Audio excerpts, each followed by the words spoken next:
Ça y est, on y est. Noël, c'est dans quelques heures. Une parenthèse de 48 heures qui nous met très souvent dans tous nos états. Joie, mais encore tristesse ou mélancolie. Et oui, pourquoi sommes-nous si sensibles à cette fête-là?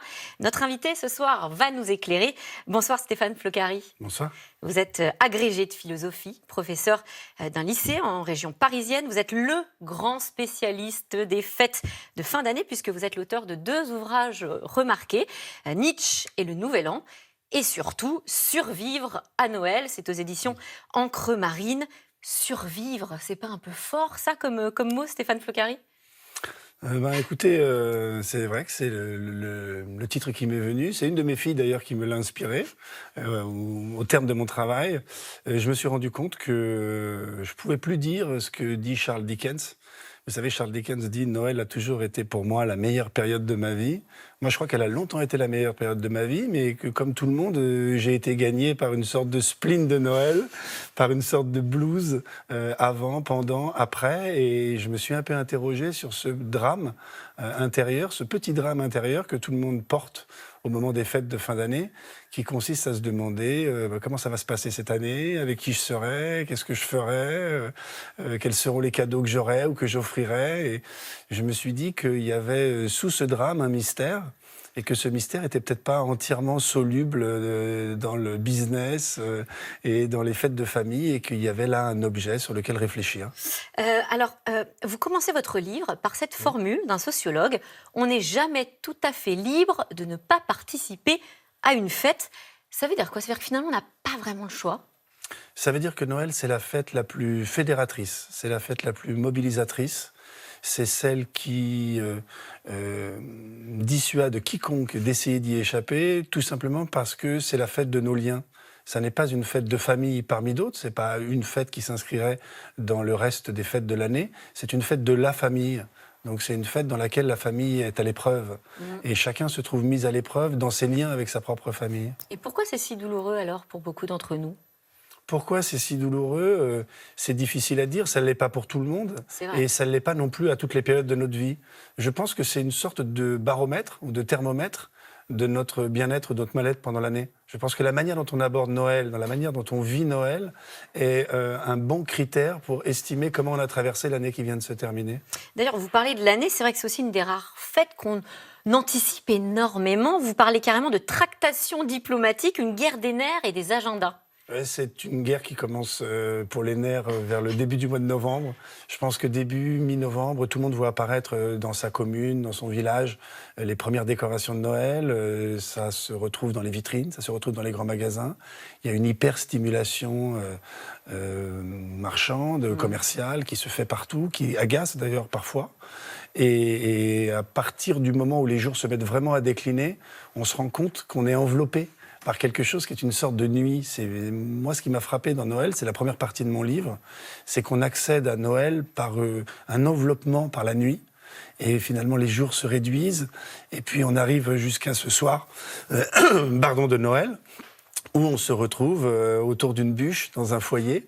Et vous savez que la bûche, d'ailleurs, c'était une partie d'un arbre que l'on coupait et qu'on laissait brûler pendant des jours. Et quand elle avait fini de brûler, eh bien, c'était le jour de Noël. Alors, vous parlez du retour au pays des siens, c'est d'ailleurs le titre d'un de vos chapitres. Ce retour aux sources, retrouver sa famille, est-ce que ça aussi, c'est ce qui cristallise finalement certaines tensions? Oui, alors quand vous avez dit cristalliser, moi j'ai entendu le mot critique, moment critique. C'est un moment un peu critique. Alors expliquons un peu pourquoi. C'est assez simple en fait. Oui, parce que c'est pas une évidence. C'est-à-dire que quand on retourne chez les siens, ou quand on accueille les siens chez soi, on se retrouve pris dans une espèce de dialectique psychologique dans laquelle on est à la fois celui qu'on est, c'est-à-dire on a un soi intime, on a une personnalité intime, alors avec le vécu, comme on disait tout à l'heure, qui peut varier d'une année à l'autre, d'un moment de l'année à l'autre, et puis en même temps on a un soi statutaire, on est quelqu'un à l'intérieur de sa famille. Et ce soir-là, on est souvent plusieurs personnes à la fois. Alors, on est à la fois le fils et le gendre, on est à la fois le fils et le petit-fils, des fois. On est aussi peut-être le père, père, l'oncle, le cousin, l'ami. Donc on a une multiplicité de fonctions et c'est un peu difficile de jongler avec tout ça. Et au gré de la soirée, on voit ces différentes fonctions à la fois apparaître et disparaître. Il faut trouver sa place également, finalement, autour de la table. Ah, littéralement, il faut trouver sa place, c'est vrai. Et ce qui est bien, c'est quand on peut se déplacer autour de la table et qu'on arrive à laisser un petit peu ce costume ou ce vêtement et qu'on arrive à être soi, quoi. C'est la grande difficulté, je crois. Alors c'est aussi, vous parliez d'hyper-commercialisation, évidemment c'est aussi le temps des cadeaux dans tous les sens. On s'est tous dit un jour que nos enfants étaient pourri gâtés. En vous lisant, ça fait peut-être un peu de bien, parce que vous vous dites au contraire, c'est l'apprentissage aussi de la déception, tous ces cadeaux, paradoxalement. Oui, absolument. Je pense que ce qui caractérise un désir, c'est qu'il nous fait tendre vers un objet qu'on se représente, qu'on s'imagine, et qui est toujours différent quand il nous arrive. Mais c'est vrai d'un cadeau qu'on reçoit, c'est vrai d'un enfant peut-être qui vient au monde. On l'entoure de 1000 attentions, et en même temps, il faut faire avec, construire avec. Et l'enfant qui a imaginé pendant des jours, pendant des semaines, pendant des nuits son cadeau, une fois qu'il l'a devant, c'est à lui de le faire vivre, c'est à lui de le faire être. Et très souvent, il y a une sorte de sentiment de déception, mais je crois que cette déception, c'est une expérience sur laquelle l'enfant peut rebondir pour essayer de comprendre, bien absolument, pour essayer de comprendre qui il est, ce qu'il reçoit des autres. Et le Père Noël, dans tout ça, est-ce que sa symbolique est si importante que ça? Est-ce que ça sert à quelque chose, le Père Noël? Manifestement, sa symbolique perdure. Et ce qui est étonnant, c'est que aussi bien dans les contes de fées que dans leurs adaptations cinématographiques, il est devenu une personnalité absolument centrale. Alors en France, c'est vrai plus qu'ailleurs, puisque nous, notre Père Noël est une ordure. Notre Père Noël est très particulier. Film avec la troupe du Splendide. Absolument. Et je crois que ce qui est tout à fait étonnant et ce qui fait le succès, le ressort du succès de ce film, c'est que ce Père Noël lui-même est gagné par le blues de Noël. Il n'est pas du tout bienveillant, il n'est pas du tout tranquillisant ou lénifiant. Au contraire, il est complètement excité. Gérard Jugnot le campe de manière remarquable. Et il vit en banlieue, dans une espèce de roulotte. Il tape sur sa femme. Il est absolument alcoolique, complètement dépressif.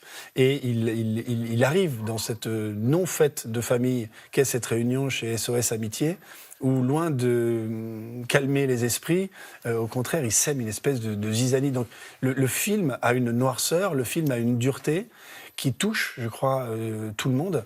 Et ce personnage du Père Noël n'y est pas pour rien. Ça finit quand même avec un Père Noël qui a assassiné un réparateur d'ascenseur qui est venu, qui se trouve démembré et dont on disperse les membres aux eaux de Vincennes gaiement. Alors bien sûr, on réserve ce film aux enfants plutôt grands.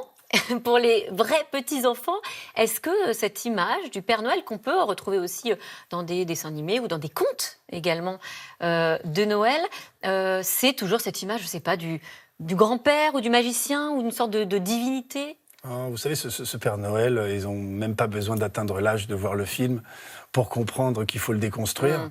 Et en général, ils ont commencé à le déconstruire dans la cour de l'école. Ça sert à ça aussi, peut-être. Ça sert peut-être à ça. Et il y a certains psychanalystes et psychologues qui, d'ailleurs, expliquent que l'un des deux grands drames pour les enfants, c'est de découvrir que les enfants se font peut-être pas de la manière dont idyllique et comment dire, irénique dont on leur a parlé lorsqu'ils étaient tout petits. Et d'autre part, de découvrir que le Père Noël n'existe pas et que peut-être c'est pas parce qu'il n'existe pas qu'il faut pas le faire vivre. C'est peut-être pour ça, d'ailleurs, qu'il faut le faire être.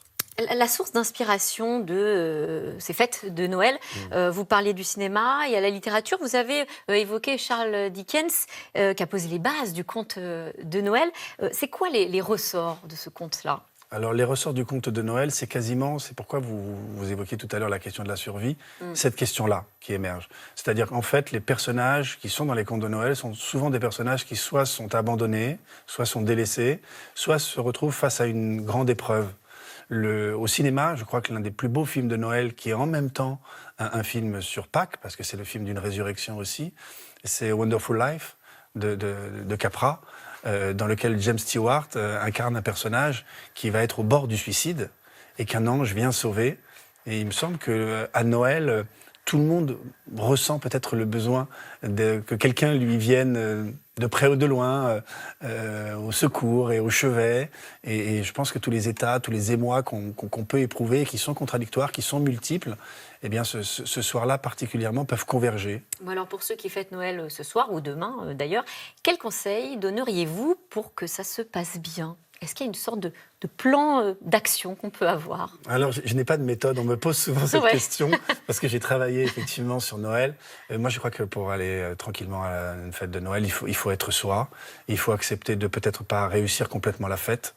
Et puis surtout, une fête de Noël, pour moi, elle est réussie quand il y a des enfants autour de la table ou quand les adultes acceptent un petit peu de laisser tomber certains masques et certains costumes et certains rôles et acceptent de se parler librement, spontanément, comme le font les enfants. Vous allez fêter Noël? Oui, bien sûr, je vais fêter Noël avec grand plaisir. Eh bien alors, joyeux Noël. Eh bien, Merci. Merci, vous aussi. Merci Stéphane Flecari d'être venu sur notre plateau. Je rappelle le titre de votre livre « Survivre à Noël ». C'est aux éditions Encre Marine. Tout de suite, c'est dans l'air. N'hésitez pas à poser toutes vos questions par Internet ou par SMS au 41 555. Et donc, je vous dis à vous aussi, joyeux Noël.